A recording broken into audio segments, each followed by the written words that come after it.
కర్ణాటకలోని ప్రముఖ ఆధ్యాత్మిక క్షేత్రం ధర్మస్థల. ఇది మంజునాథుడి ఆలయం ఉన్న ఆధ్యాత్మిక ప్రాంతంగా అందరికీ సుపరిచితం. దక్షిణ కన్నడ జిల్లాలోని ఈ ధర్మస్థల క్షేత్రానికి కర్ణాటక నుంచే కాకుండా పొరుగు రాష్ట్రాల నుంచి ఇక్కడికి భారీగా భక్తులు వస్తుంటారు. జైనులకు కూడా ధర్మస్థల ఎంతో ఆరాధ్య స్థలం. ఇక్కడ ఉన్న బాహుబలి విగ్రహం ప్రముఖ పర్యాటక క్షేత్రంగా పేరు తెచ్చుకుంది. ఈ ఆలయాన్ని నడిపే ట్రస్ట్ కర్ణాటకలోని అత్యంత శక్తివంతమైన హెగ్డే కుటుంబం నేతృత్వంలో పనిచేస్తుంటుంది. అత్యంత సంప్రదాయమైన ఈ కుటుంబం కేవలం దక్షిణ కన్నడ జిల్లాలోనే కాకుండా ఆ రాష్ట్రంలోనే సామాజిక, రాజకీయంగా శక్తివంతమైంది. ఇటీవల వెలుగు చూసిన కొన్ని సంచలన వ్యవహారాలు ధర్మస్థలను వార్తల్లో నిలిపాయి. గతంలో అక్కడ పనిచేసి వెళ్లిపోయిన ఓ పారిశుద్ధ్య కార్మికుడు ఓ న్యాయవాదితో కలిసి జూలై 3న దక్షిణ కన్నడ పోలీసులకు ఇచ్చిన ఫిర్యాదు అందరినీ ఉలిక్కిపడేలా చేసింది.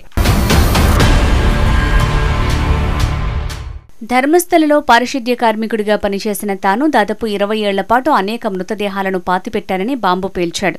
తాను 1995-2014 మధ్య కాలంలో పనిచేశానని తెలిపాడు. బాధితుల్లో మహిళలు, మైనర్ బాలికలు ఉన్నారని, వారిపై హింస, లైంగిక దాడి, యాసిడ్ దాడి జరిగిన ఆనవాళ్లు కనిపించాయని పేర్కొన్నాడు. మృతదేహాలు త్వరగా కుళ్లిపోయేలా చేసేందుకు కొందరిని నేత్రావతి నది ఒడ్డున ఖననం చేశానని, 2010లో పాఠశాల దుస్తుల్లో ఉన్న ఓ బాలిక మృతదేహాన్ని మరోచోట పాతిపెట్టినట్టు చెప్పాడు. ఓసారి తన కుటుంబానికే చెందిన ఓ మైనర్ బాలికను పై అధికారులు లైంగికంగా వేధించారని, దాంతో ధర్మస్థల నుంచి 2014లో పారిపోయినట్లు పారిశుద్ధ్య కార్మికుడు చెప్పినట్లు సమాచారం. ఇన్నేళ్ల పాటు అజ్ఞాతంలో ఉన్నప్పటికీ ఆ అపరాధ భావం వెంటాడుతూనే ఉందని, బాధితులకు న్యాయం చేయాలన్న సంకల్పంతో ప్రాణాలను పణంగా పెట్టి మళ్లీ బాహ్య ప్రపంచంలోకి వచ్చినట్లు చెప్పాడు. తనకు ప్రాణహాని ఉందని, రక్షణ కావాలని పేర్కొన్నాడు. మరుసటి రోజు దీనిపై మంగళూరు పోలీసులు కేసు నమోదు చేశారు.